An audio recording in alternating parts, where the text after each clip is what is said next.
God. She's got her hands full with one. She doesn't need two. All right. Hello, everybody. Hi, everybody. Welcome to the Echo Chamber. We welcome back Benty Hansen today. And we're so excited because we love Benty and we know that you love Benty. And today Benty wants to share some of her ET experiences with us and information that she's received from her galactic friends to reassure us and to help us move into this next phase that we're moving into. So welcome, Benty, and I'll just give you the floor right now and off you go. Oh, well, thank you so much. It's so good to be here. I've been getting the message that I needed to speak up and out. And the extraterrestrial galactic connection has been with me throughout my life. And I have been ridiculed for it. I've been told I didn't know what I was talking about. And so I learned from a very early age to keep very, very quiet about it. But before I start, I've got a knock on the door. I'm going to have to ignore it, aren't I? It's a delivery. May I go and get it? You go and go for it. Go and get it. We'll keep chatting. I want to jump on and see if anyone wants to ask questions through this. We'll try and keep our eye on the chat. It's a bit distracting. It's fine. It's fine. It was left there. I was expecting it this morning. Yeah. I'm just saying, you go on. You go on. But may I start with something a little bit different? I know that, Jane, you've done a lot to market my work through this book. Yep. This book, the new Merging Spirituality with Quantum Consciousness, was published 18 months ago, not long before the whole COVID stuff started, okay? Yep. However, I got the message from my galactic friends that I needed to republish this book called The New World of Self-Healing. Okay. And I've been really busy on a project where I have had to go through the whole book and I'm republishing it. It was published in 2006 initially, and it was published before its time. And I got the message from my galactic friends that we're coming into a time of mass awakening. And when you think about mass awakening, what do you think of? Is it people are waking up to the lies and the deception? Or is it a spiritual awakening? Or is it a bit of both? And so one of the things that has happened to our culture and our society is that we have become so numbed down and dumbed down that we've had to rely on everybody else to tell us what to do, how to do it. You know, you go to the doctor, he'll tell you what's wrong, he'll fix you up, and they don't. There are so many natural ways of maintaining your own health that help you align with the goodness and the divinity within. And this book is a really practical book, The New World of Self-Healing. And I grew up with all of these strategies. I've worked with clients for years and years, so I've learned what works. And I've studied extensively. Where can we get this book, Benty?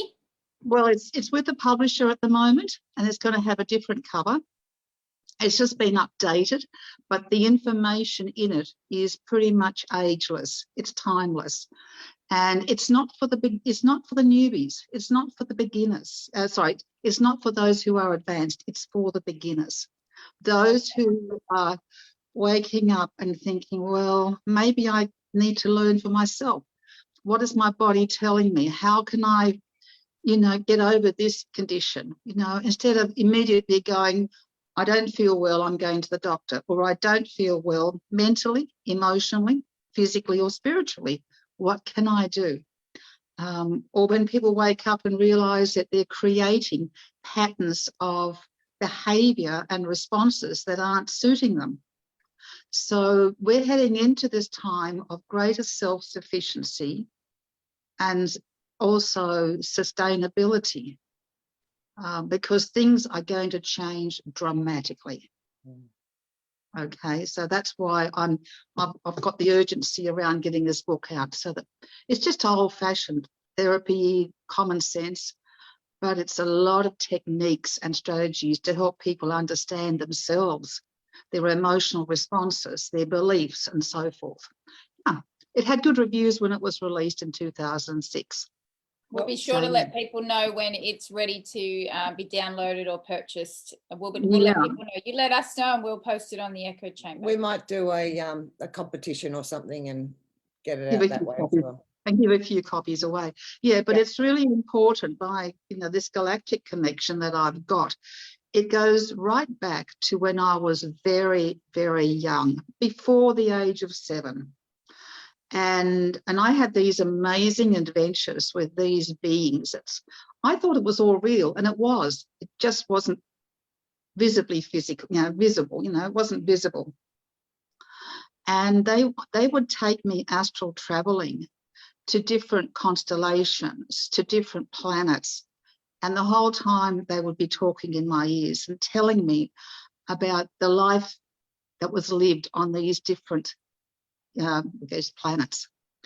And it was a wonderful experience because I had great adventures. They also took me to a place that I considered to be hell. In my child's mind, it was the most horrible, vile thing I had ever seen. I saw these bodies, I saw blood, I saw layers and layers, like floors or stories of people suffering. And it wasn't until the last year or so I realised that I had visited many of the DUMs, the underground tunnels. Right, and here I had on this planet. On this planet. So when you're a child, you don't understand it, even though there's a lot of information that's fed into your subconscious. The meaning of it doesn't become clear until later on. And so I was being shown the possibility. I saw places that were like crystal, where everything was beautiful. There was these beautiful lights, bluish white lights, golden lights, and people just moving around so serenely. I just saw all these wonderful existences. And then I was shown the contrast, and that was explained to me. So I learned at a very early age about the depravity and the inhumanity on this planet. Consciously, I didn't realise it. And then, because I kept talking about my experiences, my parents freaked out and I got assessed. And, I went to sleep for a few years, but they never left. And it wasn't till, 34 years ago, roughly, that I woke up again. And I just literally left my conventional 3D life because I never fitted in. And as soon as I did that, the voices came back and they started teaching me. And, all my good Christian fearing friends told me I was listening to the devil. They told me once I started with, exploring my own healing abilities and things like that, they told me I was doing the devil's work. And I had a lot of Christian interventions as a result. And I walked away from a lot of friendships, which is what you do when it gets a little bit tedious, because something else was guiding me. Okay. So over the years, I've learned a lot about what is going to happen to us. And as we know, everything depends on timelines. We are right in the process of birthing the new earth. And it's really uncomfortable, isn't it? Yes. It's so uncomfortable. I'm in a very uncomfortable place at the moment. I'm feeling the squeeze like never before, and I don't like it. I don't like it at all. It's very uncomfortable. And I just said to Jane, I want to birth this baby. I'm ready. Well, the thing is, we're ready, but there's a lot else on the planet that is not ready. And that is part of the issue because of the fact that this energy of darkness and evil is so deeply entrenched that, we just have to take it one step at a time. And I've got the message that we have a responsibility to hold that energy for those who are coming behind us. And a lot of star seeds have come in from other planets just for this specific role. To be the light, to be the way, to be the support team. not the answers, but the support team. Okay. And there's a big difference there. So during the course of connecting with intergalactic beings, I've channeled a lot of different ones. I've channeled the Arcturians, the Pleiadians, and you name it. And a lot of them I don't even know where they're from, because there are so many civilizations. Okay. And I remember the Arcturians were the ones who taught me all about energy, vibration, and frequency, which to me is the basis of everything. They were the ones who told me that there was no such thing as the Big Bang that created life, that the creation model wasn't true, and that we were seeded by galactic beings. They told me this way back in the 90s, when that theory wasn't at all popular.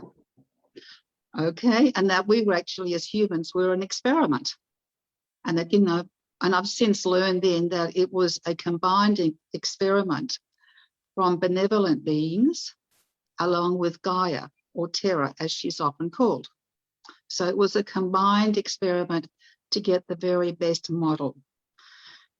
Now, I'm just sort of thinking, where do I go from here? Okay. One of the things that happened in this experiment is that we were limited to 2 strands of DNA.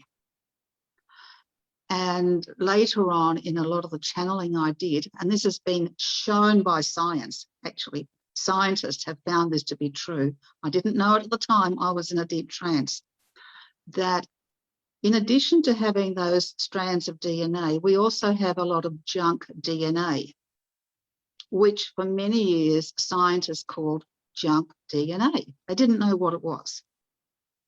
Okay, but those pieces of junk DNA are all through the body. And as you shift in your consciousness, they activate. They, you know, and by what does it mean? There's a spark of light, I guess you could call it. They become activated. And what they do is then they allow you to work from a much more expanded level of consciousness, which is what we're seeing happening with a lot of people who their other senses are developing, and that's part of the process. In addition to this happening, I was told that humans were born with carbon-based cellular DNA. The cells were carbon-based. As this activation goes through a process, that changes to silica and eventually becomes crystalline. And once it's crystalline, then you have immunity to viruses, pathogens, and bacteria. Yeah, and this has actually been demonstrated by a couple of German scientists. And I read the translation of their research a few years ago, and I went, yes, another one of my channelings has proven to be correct. You know, sometimes you just need some validation, because at the time that I got it many years ago, it seemed so far-fetched. But all you've got to do is look at the way that our intuition is evolving. And as well as that, we're seeing things that we didn't see before, understanding concepts and constructs, and we don't know how we get them. So this is what's happening within us. We are shifting from carbon-based all the way through to crystalline, which means that a new human is emerging on the planet. And it's all part of this shift into the higher levels of consciousness. We call it 5D, 5th dimension, but it's a fifth, it's not a dimension, it's a density. It's a state of being, which is really, really Vibration. good. It's a vibration, yeah. Yeah, absolutely. It's a much higher vibration, yeah. So I'm going to go back a bit now to 2007. So I'm doing my best not to jump too much in the storytelling, but the narrative, everything sort of connects, if you know what I mean. The thing is, Benty, is you're telling a multidimensional story and you can't tell it in a linear fashion. So if you have to jump back and forth, be our guest. I love you. I love you. You just summarised it beautifully. Yeah. So anyway, in 2007, I was living in Seattle, And a dear friend of mine who's a trained shaman and also a qualified acupuncturist, I was lying on one of her tables getting all these needles put in. I looked like a porcupine, you know what acupuncture's like. And all of a sudden, I felt this massive surge of energy. It was like a whoosh that went into my solar plexus. And it didn't come out.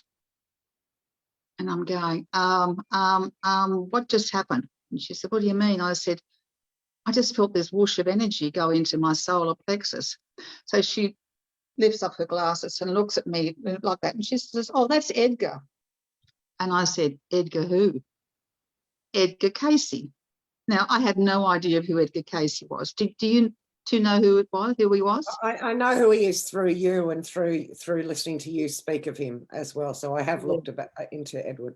Have looked at, yeah. So anyway, his energy stayed with me 24/7 in my Kundalini for about up to 4 years. And I used to go into deep trance channeling with his energy there. And he used 2 words, which I think is totally oversimplifying what we're experiencing at the moment. He says there will be pain and discomfort. Really? Thanks, Edgar. 2 words to describe what we're going through. Pain and discomfort. You're kidding me. I really feel for people who say they're being squeezed or they're feeling all of these emotions coming up, and they're even experiencing some physical conditions as a result of the old energies that are shifting out of their bodies. But during this time with Edgar, because I would go into a deep trance and I would channel for about an hour and a half, have no idea of what was said. My face would transfigure. I knew what the source of his personality or his personality was when he was alive. I knew the soul source, and it was a very high frequency soul. I'll put it that way, okay? And it took me about 3 months to recover from that initial combination of the 2 energies. And I really freaked out because I thought I was going to lose my sense of self and that I would be taken over by something I didn't know, and could I trust it? All of those sorts of human things come in. But I learned to trust it fully because he became my personal tutor, a teacher, and advisor for a good 4 years. Now, these are some of the things that he talked about, if I may share them. And I'm going to go through them, and I think we can actually talk about where we see they're going.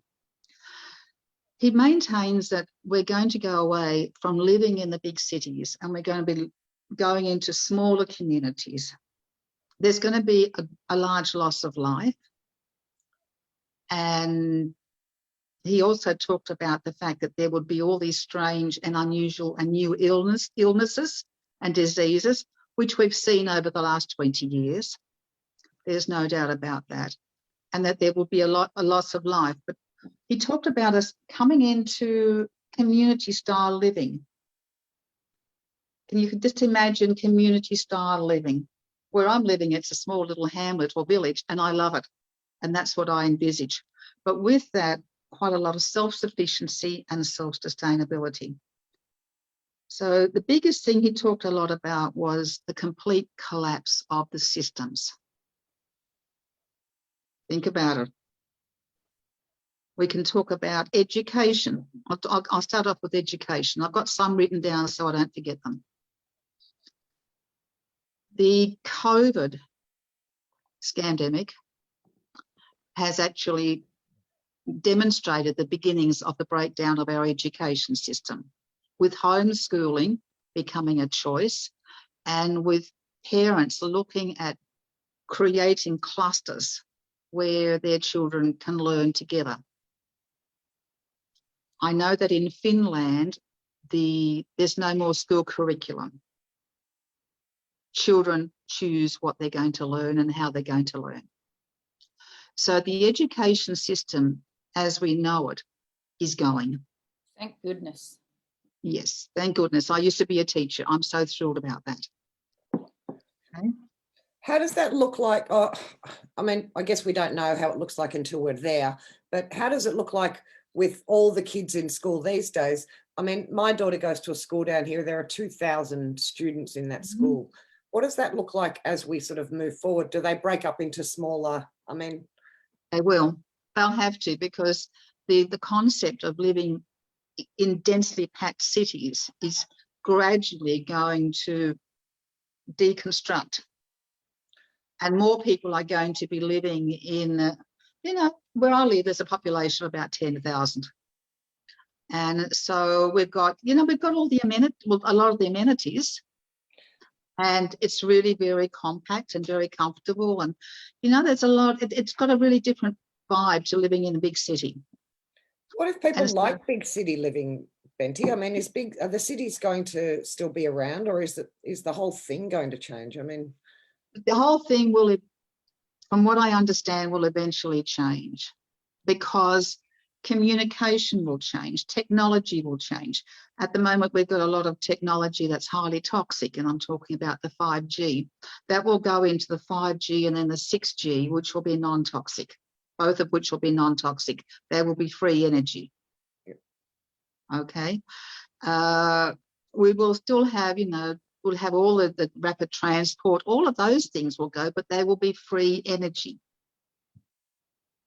We will not be run by the corporations, nor will we be run to go to work from 8 till 5, 5 days a week.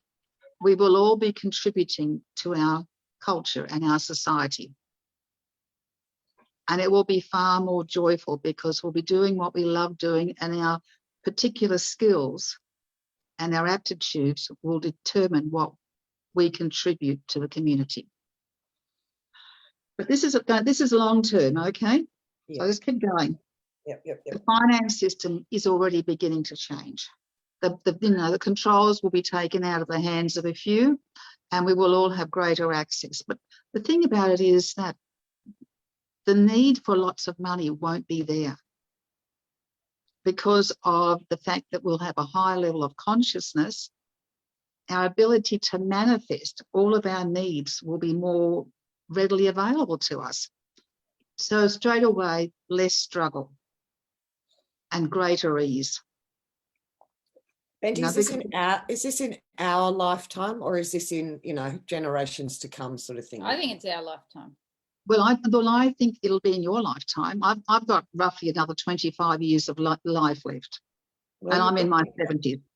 The med beds might give you another 100 years. I mean, we don't. But I have excellent health. I know when I'm going, and I know it's going to be my choice. Yep. And I'll be in good health. Okay. Yep. So the bottom line about this, I think it'll be in your lifetime. It'll take about a generation, is what I kept hearing. It will take about a generation. What's a generation? 10, 20, 25 years? Yeah, roughly like that. Now, trade is absolutely going to change hugely. At the moment, we're bringing food in from Asia and other countries, whereas we've got more than enough food, and we ship our food across to the US and elsewhere. So I remember when Trump was president, he actually opted out. He opted the US out of a big international trade deal, and the corporations were not happy with him. But his attitude was, America first, we need to take care of our citizens. And he did the right thing, and that will come back. There won't be that extensive level of trading going on that has been going on, and it's been set up to support, I guess we call them third world countries, and to give them a market, but at the same time, without helping them become more secure and stable within themselves, in their own economies. So all countries will end up becoming more stable and less reliant on other countries. So we'll become those sovereign nations. We'll take care of ourselves, and if there are things that people want from other places, they can get them, but we won't be relying on it. Is that sort of? Very, very much so. We won't be so reliant as we are now. So, for example, just about everything anybody buys in our Western culture comes from China. what a crime has been perpetrated on the populations of Western countries. Yep.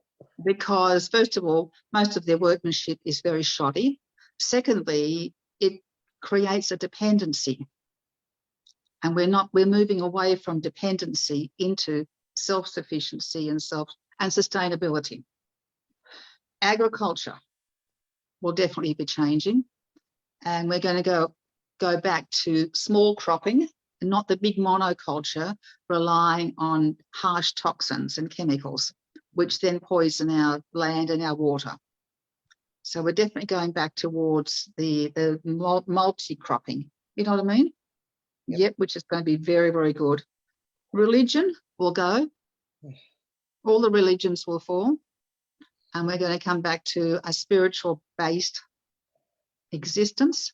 Now, what does that mean? It doesn't mean that we've all got to sit there and meditate and say, chant Om all day. It's more about being reverent and in gratitude for what this bountiful earth offers us, and working with our Mother Earth, just like the traditional cultures did. We will still have a technology, don't get me wrong. It will not be the dangerous technology. The big one is changes in government. Not the taxes the way that we have been paying. There's plenty of money to pay for everything that is needed. And the governments will be self-government. I don't know if you're aware of what happened in Iceland. Must be about 8 years ago, but I can't remember the exact time. They kicked out the International Monetary Fund and the World Bank. Then they charged all the bankers with crime and put them in jail. Then they kicked out their parliament, and they set up a new method or system of representation where they elected in representatives who were specialists in certain fields that they deemed were necessary for the benefit of the country. They were in under a limited tenure on a set income, no bonuses, no fringe benefits. Okay, Iceland has a population of 600,000. I don't know how that would work in our country. But think about it. Think about the changes that are coming our way. It just goes on and on. You know. Our government needs to fall. Our corrupt government and many of the governments around the world, they need to fall, and bring it on. It can't happen soon enough as far as I'm concerned. As far as I'm aware, there are a lot of moves, and I'm sure you two are aware of that, whether you're, looking at the Alliance or the White Hats. But what I'm seeing as well is a trend towards learning common law. Oh, yeah. What is the original law? And what are our human rights? It's all very simple and elegant, isn't it? And yeah. It's really very, very powerful for us to be able to step up and say, no, we can see the crime, so let's arrest this person and let's put them in, let's charge them by trial and jury in front of our peers without all the gobbledygook that is currently written into the laws that we know are not working for us. We're going back to the common law, the God's law, the law of the land. You hurt somebody, you steal from somebody, you kill somebody, there is an outcome. You don't need books and books of statutes to argue a point. And that's what we're going back to. Now, with this loss of life, I've always had images of a massive loss of life. And I think we're going to be seeing some of it now.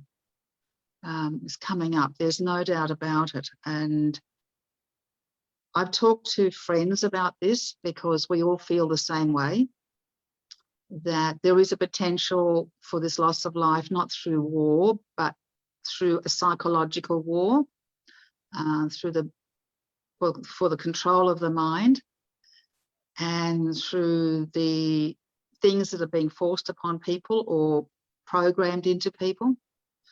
How do you deal with that?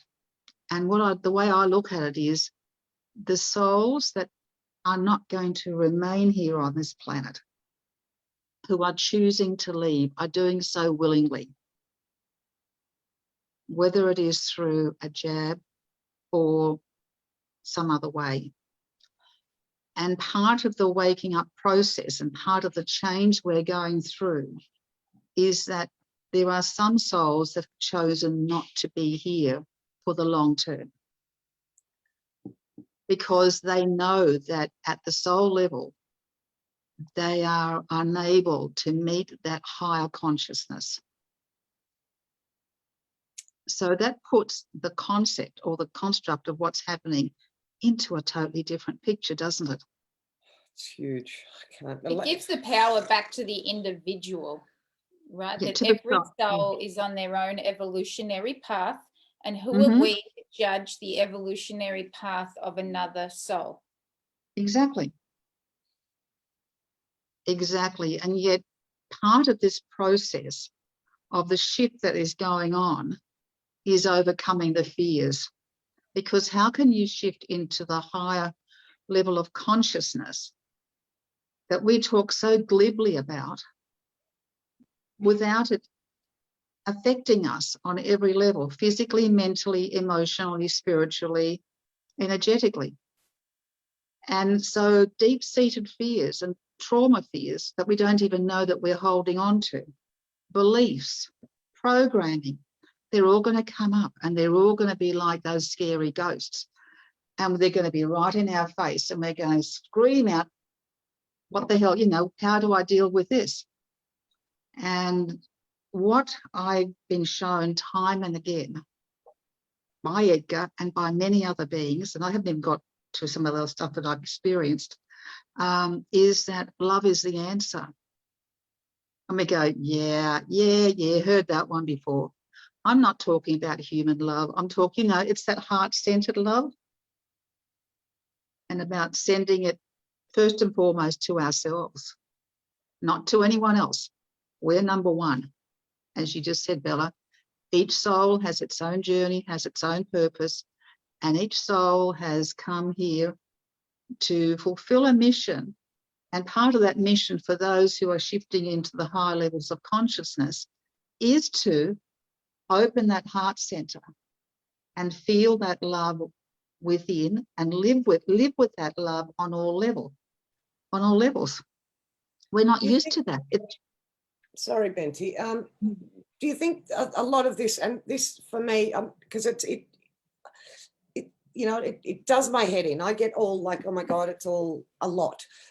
The love thing, I really get the love thing. I get it. And is part of that accepting that death doesn't exist. So we don't need to fear these people going. We are spiritual beings. And like you say, we're in a carbon body at the moment, but we're ascending into a crystalline form at some stage.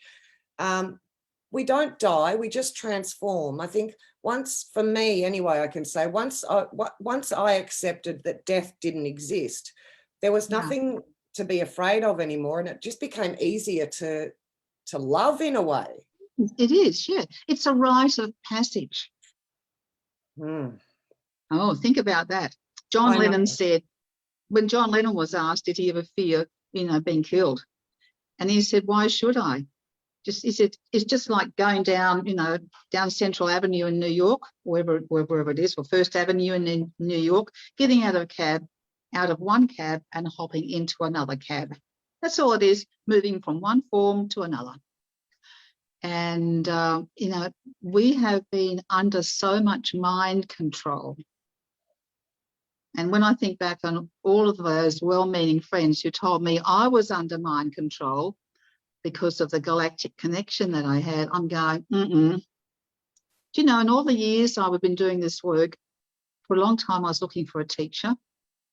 And, finally the penny dropped in. And it finally dropped down and said, you are the teacher. You are your own teacher. Everyone is their own teacher. We are all here to learn and remember who we are and what we've come here for. Nobody else can tell you what to do or what reality is. It's you.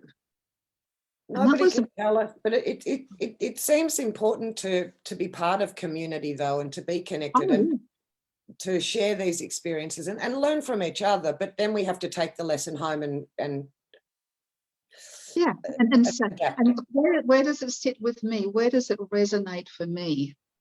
And to have discernment. You know, I've got, during my course of my travels, I've met a lot of beautiful people, and I've heard a lot of different galactic perspectives as well. And one of the things that I have learned is to respect what others say and how they act. I don't know what it's like for them. However, I've got to still go back to what feels right for me. And then other people can teach me things. Other people may resonate with me to some extent, but be slightly different, and they help me shift as well. It's an ongoing journey. And we, you know, by being in community, we do raise the vibration, which is why group meditation is good.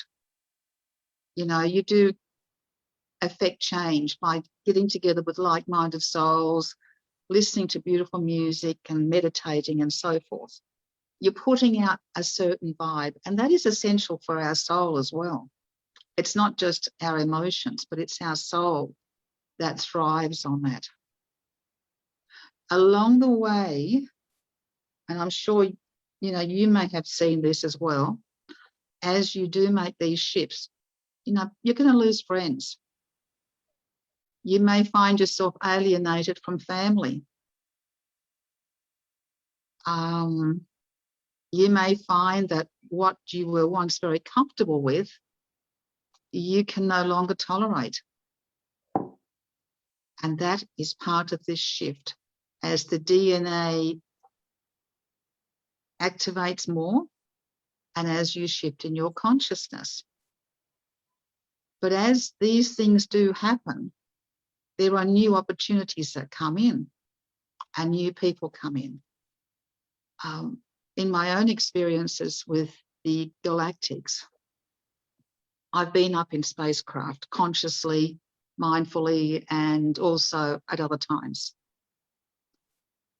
I remember when I was living in the remote northwest of Australia, living in a house that wasn't mine, but I was working up there.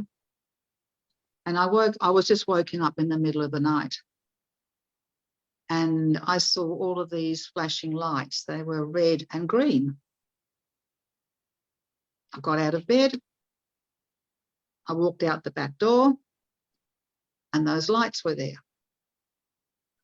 The next thing I remember, I was still out the back, but I wasn't where I had originally been. And some time had passed. And I knew that my eggs had been harvested. I wasn't abducted. I knew it was part of what my soul had agreed to. And I think that in some instances where people believe that they have been abducted, that's not the case. I'm not saying it's not the case in all instances. But I do know that there are instances where starseeds have agreed to share of their human DNA in order to help other civilizations maintain their livestock for their species. Now, anyone who's been abducted and has a lot of fear will see it as a horrible, horrible thing. And I understand that. I feel for them because it's a really traumatic way to have an experience or to view an experience, but a lot of it is fear-based. Another time when I was up in a craft, myself and a few friends had got the message we needed to be ready. We were going up.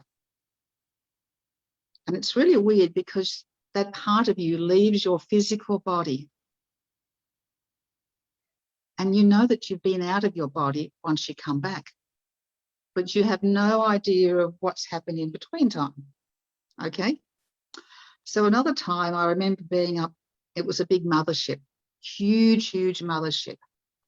And a lot of the controls and the dials were all very, very foreign. But the one thing I did take away from that experience was seeing these tubs, rectangular tubs. And there was this sort of a liquid in them. And inside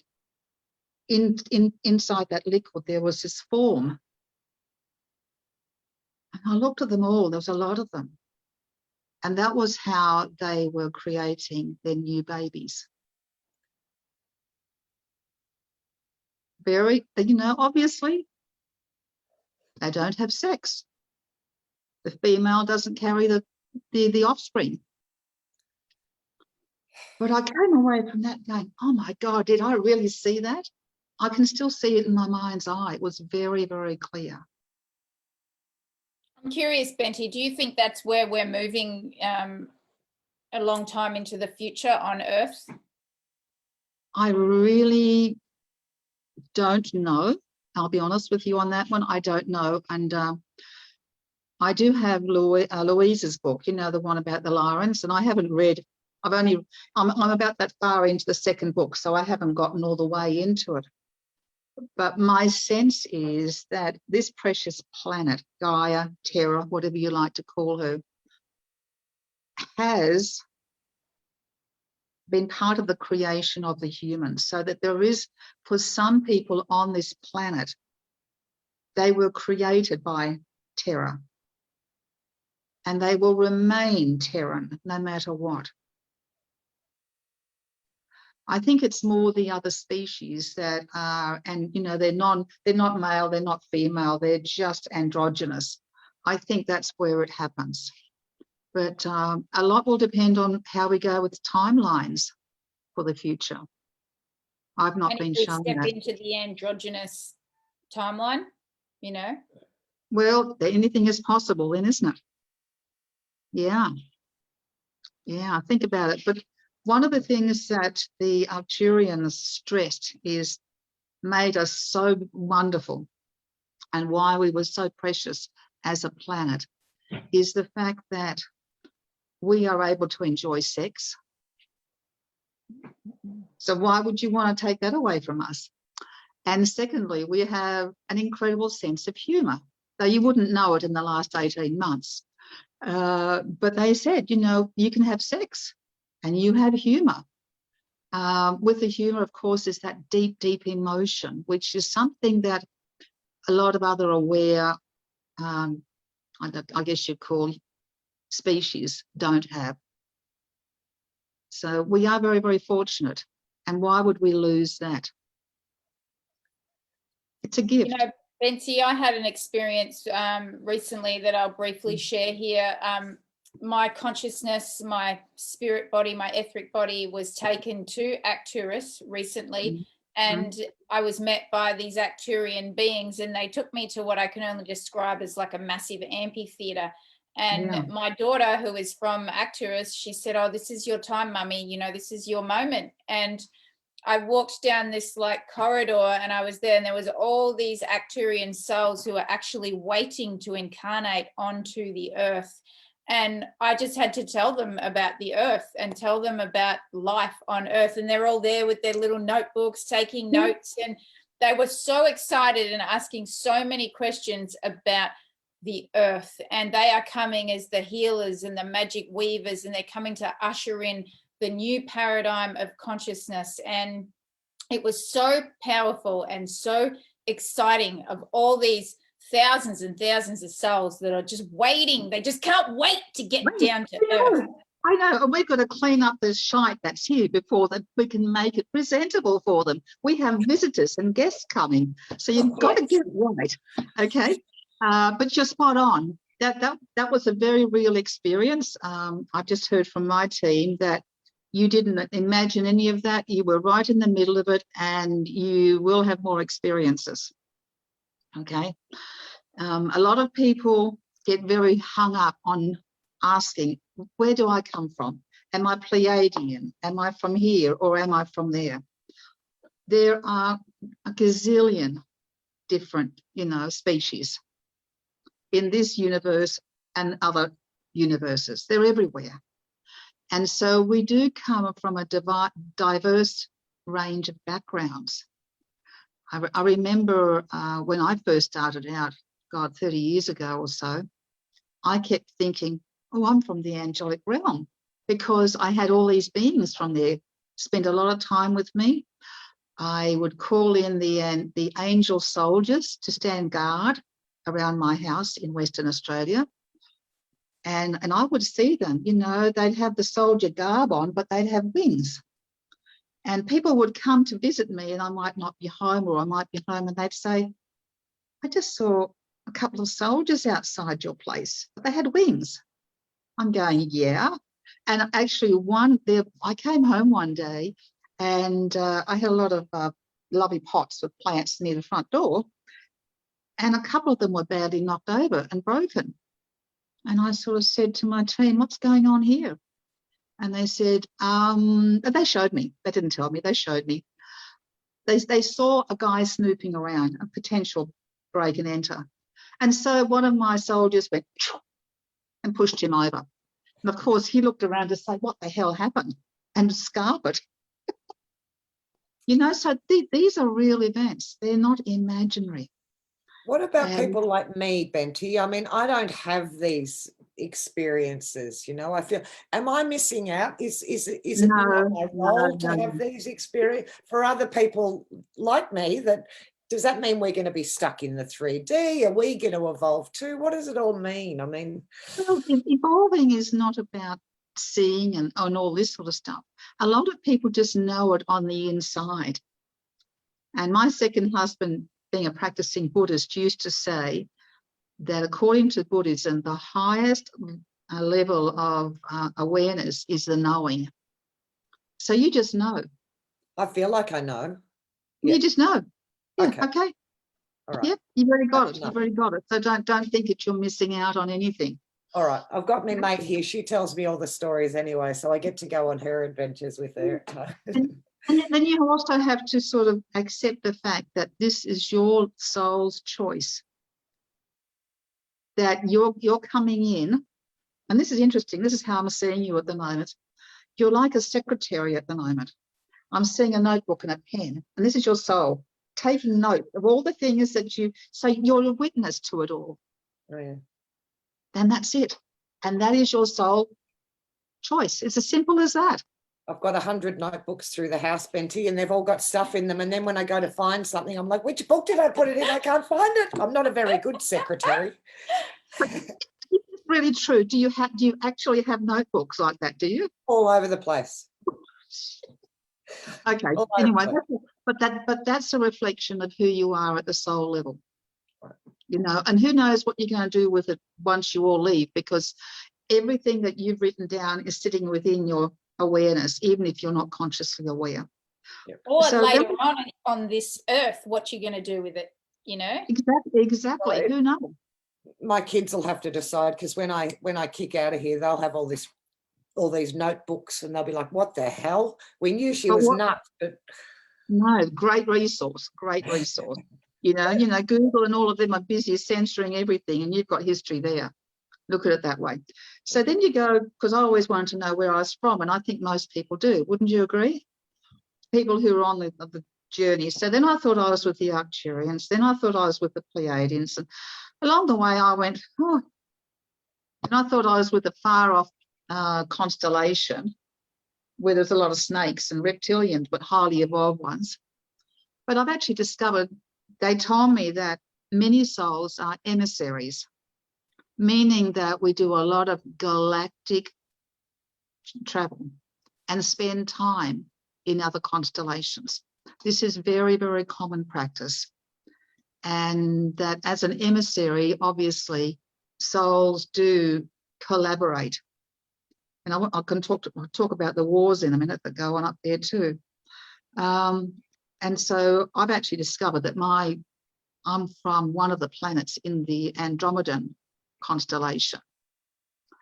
And You've heard of the Galactic Federation of Light. There is also an alliance called the Andromedan Alliance of 5 planets. And the Andromedan Alliance did not sign an agreement with anyone on Earth. The Galactic Federation signed an agreement in the 1950s to not interfere with anything happening on this planet, with the only proviso that there be no nuclear wars, because this planet must not be destroyed. She's very precious.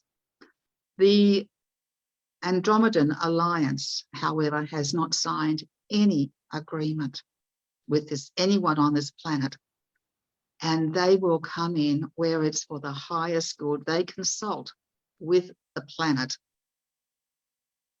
not with humans.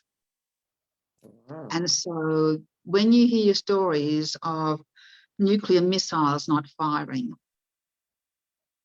it's the Andromedans being involved. A friend and I work with them very closely. We do FaceTime. She lives overseas. And we do this FaceTime, and we actually ask, well, what needs doing? And we get told, and we do a lot of work with them to heal the planet and to do whatever else is good for the highest good of all, as I've mentioned previously. But as well as that, we know that there are literally a gazillion UFOs out there, spacecraft. We know that the deep state is thinking about staging a false attack. It's not going to work. Yep. And I'll tell you why. Part of my heritage, as I guess you can call it a starseed, is that I have been so connected to out there rather than here, that I have spent a lot of my time out of my body in the last 30 years. And I know when I go out of my body, and I know when I come back. But there are massive wars that have been waged galactically. They have been ongoing. They're still ongoing. But finally, the balance between the light and the dark is evening out. And as a result of that, the dark side has lost its control of this planet. At the moment, there's a mopping up operation going on. Yep. And I think, people talk about that from a 3D perspective, but from the ET perspective, it's the same thing. We're mopping up. And then the next stage will be this gradual shift into this new reality. We're going to have a lot of cognitive dissonance, as we're aware of. We're going to have a lot of people in denial. Most likely there will be suicides increasing. I wouldn't be surprised, because people's experiences of reality will be shattered.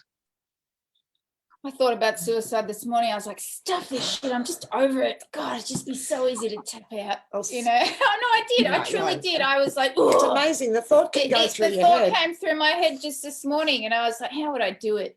Oh, nah.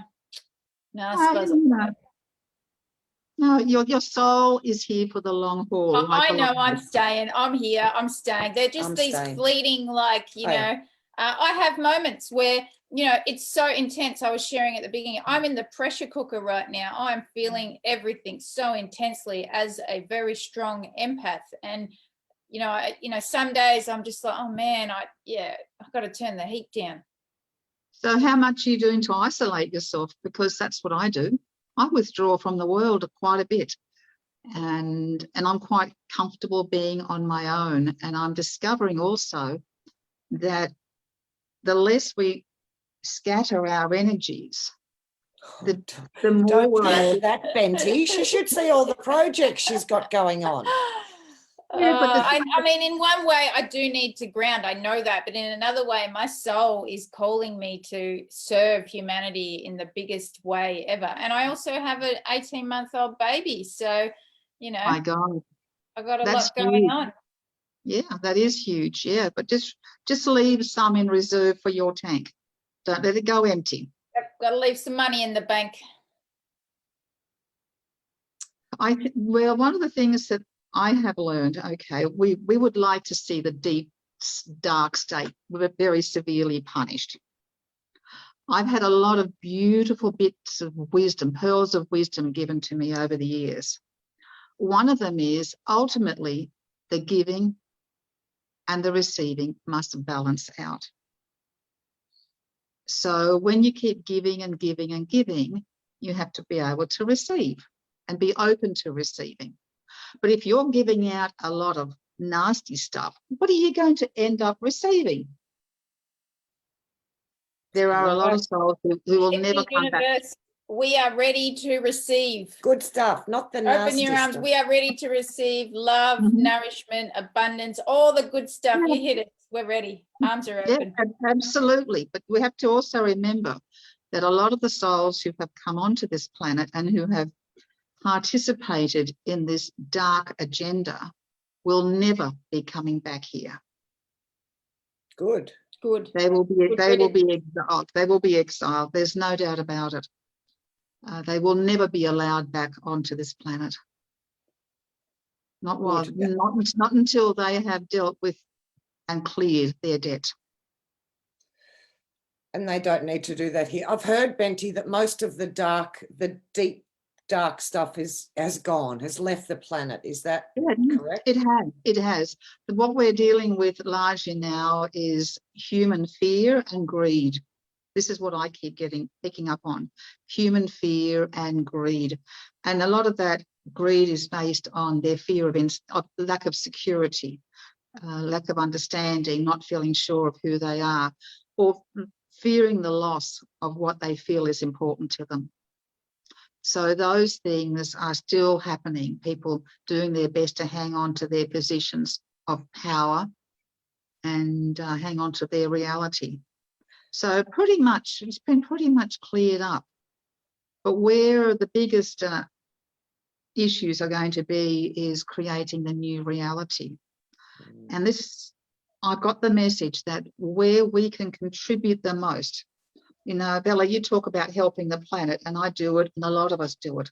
And you know, you do too in your own way, just by laughing, you do it, and by having joy.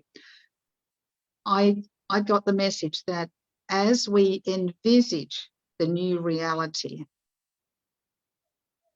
the more we do it, the more it begins to manifest and become reality. So rather than focusing on all of the heavy, dark stuff and feeling the fear around that, if we can turn the tide much more easily by thinking, what would be the ideal world to bring up our children and grandchildren? How do we see it? What would be all the positives that we would be looking for and that we would hope to achieve so that they can achieve more, so that that the generational pain and trauma can be healed, so that they can find the joy and the magic in life, so that they can connect with our mother, which is Mother Earth. Without her, we are nothing. Those sorts of things. And if people can be inspired to start visualizing and giving gratitude, the two go hand in hand, and doing this more and more, rather than focusing on what's on the television screen, rather than focusing on all the negativity, we're going to shift the energies much more quickly. You know, Benty, how do we do that when, you know, we're in Australia and, you know, the state of Queensland is in another lockdown. There's been pretty much the whole of Australia is either in lockdown or restrictions, and there's been one COVID case one COVID death since 2020, all of 2021. So in 7 months, there's been one death, right? And the entire country is either locked down or in restrictions. How do we begin to shift our focus to the positive when that's our current reality? Have you got any ideas on how we do that? Well, what I do, and other people will have different techniques, but I imagine I'm sitting in a cinema and I'm watching a movie and it's like Groundhog Day. It's monotonous, it's boring, I'm going to switch it off. And then I don't wear a mask, and I won't wear a mask. I don't have the codes, the QR codes. And I do know my rights. I do know my common law rights. But the funny thing about it is I'm confident. I look around and I just smile at everybody. I smile a lot.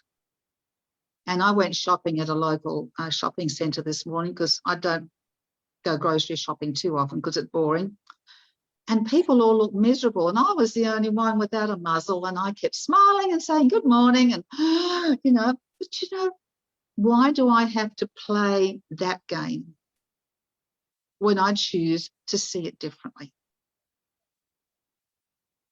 And, absolutely, one person, another person, and another person. And before you know it, it's like a contagion, but a good one. It spreads. So I don't focus on any of that stuff because it's not my reality. It takes a bit of practice. My favourite phrase that I used to say like a gazillion times, a million gazillion times was, it is what it is. In other words, it's not my responsibility. I can't change things. I can only change myself. it's like the is it the wisdom prayer? Yeah. We can change what we can, we can't change what we Yeah. can't, and we have to just I wish I could say it because it's beautiful, but If you change the way you look at things, the things you look at change. right, Exactly. it's not that, Exactly. But it's kind of that, yes, same, but yeah, different. Yeah. And I feel a little bit saddened, and I contribute to it from time to time by what I see, everybody focusing on the reality that's there. Well, we are co-creators. We don't have to follow what others choose to create. We can create a new reality. And this is where we shift into those higher frequencies by consciously going, oh, it's a circus again. Oh, no, that's not my reality. And, spreading. I have really found that just smiling makes a huge difference. it's a funny thing, isn't it? Because we are, no matter how much we want to focus on the future, we've still got 1 foot in the 3D because we still have to go to the shops and we still see the people in the masks. For me, the only way to get through this is really knowing that this is a pantomime and that this is like a stage show, and look at all these, we're all playing our part. And this is, for me, because I'm aware of what's going on, well, what I think I know what's going on behind the scenes. I know that there's a squeeze. I know that there's a shadow government. I know that they're clearing out the dumbs. I know they're doing this on purpose in order to wake people up. So it's kind of like, every now and again I get hooked into it and I'm just like, "Rrr." But mostly I'm just like, oh, it's okay. It's okay. It's all right. Yeah, but see, I learned about a lot of this stuff about 30 years ago. And I've had a lot of experiences. I've met people who've been held by reptilians, who have been under MK Ultra, trained assassins. I've had all sorts of experiences, not through consciously, asking for them. I've just been meant to have those experiences and made those connections. And the way you've described it as a pantomime is a good way of looking at it. I just go, hallelujah, it's happening in my lifetime. Exactly. I'm so grateful. I'm so grateful to be here for it. I mean, I've been loving, I'm like, I can't get enough of the information. And I realize that keeps me in, that might keep me in the 3D or whatever, but it's not just the 3D stuff. It's all of it. It's the intergalactic. It's meeting people like you. The it's secretary. Like, oh my God, I just can't, I'm obsessed and I'm consumed by wanting to know, wanting to understand, wanting the truth. And it's a brilliant time to be alive. Well, maybe you'll write a memoir when you get into your dotage, and it could be a bestseller. It could be a bestseller because you will have a source of information that has been denied to many of the young ones. Think about that. Well, I've got three daughters. I've got 3 daughters, and they're all at different levels of understanding, but they get it. They get it. My children do too, and my grandchildren do too. So that's good. It's really, really nice. Now, look, I think that I just really want to say that we are so well loved by the galactic beings that, you know, as a intergalactic species, because we are intergalactic, and most of us don't belong here. Some do, but a lot don't. We've known this was inevitable. We've seen this coming. And we also know deep within that the power is best inside of us to create the changes. We cannot wait for someone like Donald Trump to change things. We cannot put anyone else up on that pedestal. We are all equal, all contributing in some shape or form to the creation of a new earth. And, you know, some people will be at the forefront. There'll be natural leaders. Then there will be the lateral thinkers, the creative artists, but everyone is bringing their unique and special abilities with them. And part of our next challenge will be to find out what they are and then applying them, because we have to step away from that old way of thinking and being and believing. Yeah, like we both love Trump, and we have our little Trumpy here, and we've got our Trump coins, and we've got our little Trump bears and all this. We love him, but we understand that he's the tip of the spear, and he's got a vast plethora of people behind him working with him, and intergalactic all sorts here. And I was listening to an interview yesterday, and it was General Tom McInerney with Nino Rodriguez. And he said something. He said, you know, Trump isn't going to do it for us, but he has the power to energize the people. And I thought that's his role here, is to be an energizer. And as far as I'm concerned, there's no one on the planet that can energize like Trump can. No, I agree with you totally. Yeah, because he is so different. You know, and there's no one on the planet that woke up humanity to the fake media like Trump did. You know, Trump started the awakening of the fake news. He started people to question the narrative and question what they were being told. And we have Donald Trump to thank for that. And I don't care what anyone says, Donald Trump instigated that awakening, 100%. Yeah, totally. And he's absolutely amazing. Look, I'm a true believer, don't get me wrong. But I also think that we can't put he's not our savior. No, he's not our savior. We are our savior. Yes, but it's just like the med beds. Everybody's saying the med beds are going to save us. And I go, no, because if we don't change from within and discover our own abilities for self-healing and self-growth, we're just going to keep doing what we've always done, and we'll get what we've always got. And, you know, the med beds are going to be very special. And I remember being shown when I was working with the Arcturians that during the time of Atlantis, that when people were slightly out of balance, because they didn't have all of this ill health that we have now, when they were slightly out of balance, I saw people going into this room that was filled with crystals. And each of the crystals had different frequencies and would magnify what needed to be corrected, and then would also minimize what needed to be removed. And it was like you'd go into this room and you would lie there with with somebody working with the crystals, and you would lie there while it was all being done, and you'd get off the table and you'd be fine, absolutely fine. And that's how I see the med beds working, to revitalize, to realign, maybe even to regenerate to some extent. But they are not the answer, because we have to do the work within. Yeah, And that's the whole point. And that's where you started this today with your book, which is going to bring us right back around to that. And I can't wait for you to get it republished, and let's get on that ball. And I also don't think that we can go back to the foundational understanding of things too many times. So if it's for beginners, we're all beginners. We're all beginners, because we're going to learn that the Western medical system is a fake medical system.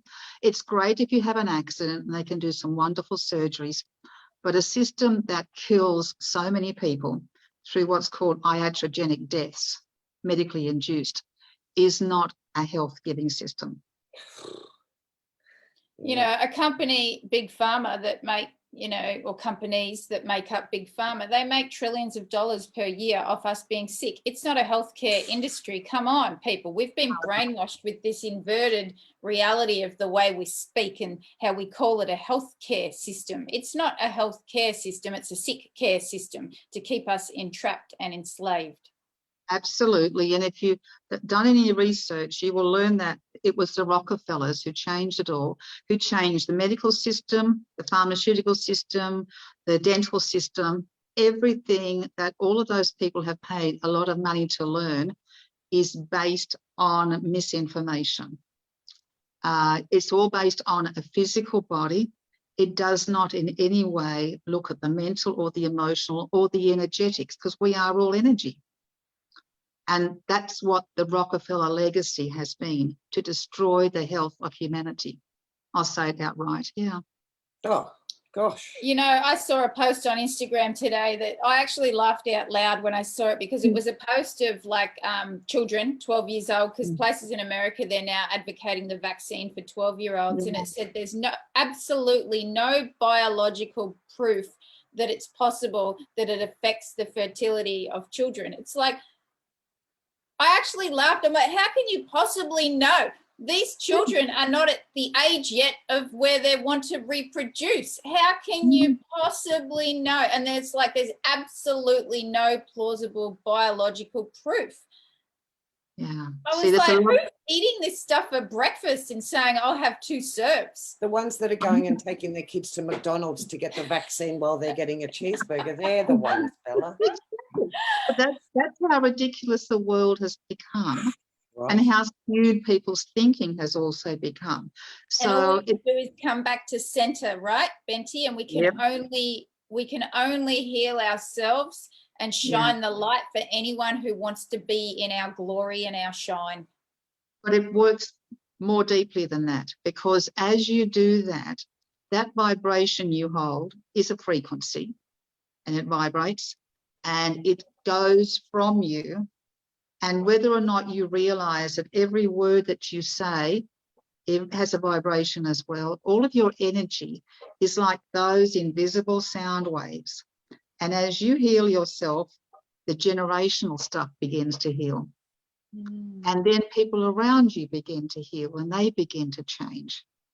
And this is why my team from the Andromedan constellation are just nudging me to get out there and talk about love, love, love, love, as if this is the most potent force, and it is, that we have at our disposal. You know, we don't have big monopolies supporting us. We don't have a lot of money, you know, telling us, you know, we can, you know, help people. But we have this vibration of goodness and love. And that is what will help people shift. Not angry words, not arguments telling them that they're wrong or that we're right, because it's not the case. It's the vibration of love that resonates with animals. It resonates with the earth, the tree, young children, and it also resonates with other adults who desperately need it. Yes, so, yeah. Yes. You know, I said that to my, I had my 24-year-old daughter here the other day, and she said that her generation were beginning to wake up and beginning to speak up. And I said, good, it's about time, good. And as a young girl, she went through a dark phase where she had an entity that she used to see in her room, a dark entity. And she sort of, she worked herself through that. And I said, you know, at the end of this, Bridget, at the end of this, love is the most powerful weapon that you've got. Love is what will keep those away. Love is what will keep your generation opening up. Let's encourage them. Yeah. You know, so absolutely love, love, love, love. Love, love, love, love. And what a great way to end, do you reckon, eh? I reckon. It's a good theme, isn't it? Yes. John Lennon was right. All you need is love. I know, and it sounds so simple, but that's the whole point. Why do we have to overcomplicate everything? Let's keep it simple. Simple, yeah. God, I love talking to you too. Well, we love you. We love having you, and no doubt you will be back again, Benty. I can't wait to read your book when it's republished. Oh, look, I tell you what, it'll be too straightforward for you. Oh, come But on, Benty. it will be great for the coming awakening for those people. That's what it's geared at. Yeah. Well, everyone, I want to say this to everyone, because some people think that you're a teacher. Everyone is a student and everyone is a teacher. And you know, Absolutely. someone might say exactly what you need to hear in any given moment, and they become your teacher in that moment. So, you know, everyone that comes into your life comes with a gift. Absolutely. Yep, you nailed it. And we keep learning, by the way. There's no ending to it. Okay, beautiful ladies. Love you lots. Thank you very much, Benty. Bye, guys. See you next time. See you You're next welcome time. anytime. Okay, bye. Bye.